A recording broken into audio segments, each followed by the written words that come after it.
तो ये 1.25 रुपया का बिकेगा और उतने में मुझे 2-3 दिन के लिए इसके लायक दूध आ जाएगा, तब तक कोई और काम देख लूंगा। तो मैंने सोचा कि और ज्यादा क्यों करना। पंडित जी हमेशा बताते हैं कि अपन को ज्यादा तीव्र परिणामों से कर्म नहीं करना, मंदता रखना।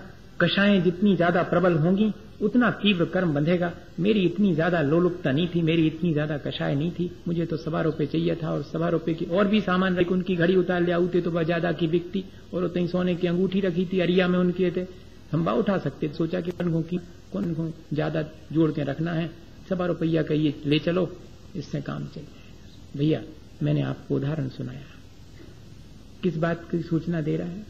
सूचना सिर्फ इस बात की है कि मेरे अपने कर्म बंध की अज्ञानता मेरे कर्म बंध को ज्यादा बढ़ा देती है। अगर मैं कर्म बंध में सावधानी रखूं, मैं उसका ज्ञान रखूं, तो शायद मैं अपने इस कर्म बंधन की प्रक्रिया में अपने मन मुताबिक परिवर्तन कर सकता हूं। मैं इतना मजबूर नहीं, मैं सिर्फ अपनी आसक्ति और मोह की वजह से थोड़ा मजबूर हूं, क्योंकि एक पार्टनर ऐसा है, लेकिन 2 ऐसे हैं जिनमें कि मेरा वर्तमान का पुरुषार्थ और मेरा ज्ञान दोनों मिल करके इस प्रक्रिया को परिवर्तित कर सकते हैं। इस तरह हमने आज थोड़ी सी चर्चा अपने इस कर्म बंध की प्रक्रिया पर करी और हमने समझा कि कैसे ये कर्म जो हम करते हैं हमारे साथ बनते चले जाते हैं, हमें कैसे ये अपना फल देते हैं और ये प्रक्रिया कैसे निरंतर चलती रहती है। मेरा मोह, मेरे वर्तमान का पुरुषार्थ और मेरी अपनी अज्ञानता कर्मबंध के प्रति इसको बढ़ाती चली जाती है। मैं अगर अपने पुरुषार्थ को संभाल लूं, मैं अपने ज्ञान को बढ़ा लूं और मैं अपने मोह को घटाता चलूं, वीतरागता के प्रति मेरा रुझान बढ़ता जाए, तो शायद इस कर्मबंध की प्रक्रिया में कुछ परिवर्तन मैं कर सकता हूं। इसी भावना के साथ कि हम इस कर्मबंध की प्रक्रिया को समझकर इस कर्म से मुक्त हो सकें, बोले आचार्य गुरुवर विद्यासागर मुनि महाराज। ये गुरुवर शाश्वत सुख दर्शक यह नग्न स्वरूप तुम्हारा है, जग की नश्वरता का सच्चा दिग दर्शन करने वाला है।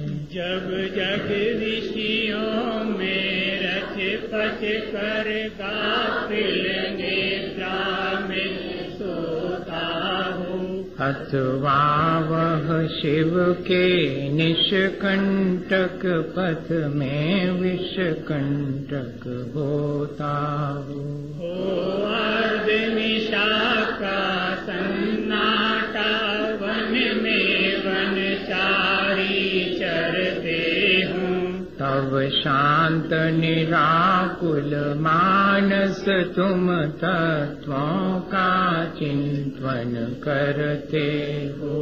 करते तप शैल नदी तट पर तरु कलवरता की झड़ियों में, समतारस पान किया करते सुख दुख दोनों की घड़ियों में। अंतर ज्वाला हरती वाणी मानो जड़ती हो फूल जड़ियाँ, भवबंधन तड़ तड़ टूट पड़े खिल जावे अंतर की कलियाँ। तुम सावधानी क्या कोई हो जग को दे दी जग की निधियाँ, दिन रात लुटाया करते हो शम शम की अविनश्वर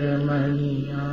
हे निर्मल देव तुम्हें प्रणाम, हे ज्ञान दीप आगम प्रणाम, हे शांति त्याग के मूर्तिमान शिव पथ पंथी गुरुवर प्रणाम। मिथ्यात्म नाश विकु ज्ञान के प्रकाश विकु आपा पर भास विकु भानु से बखानी है।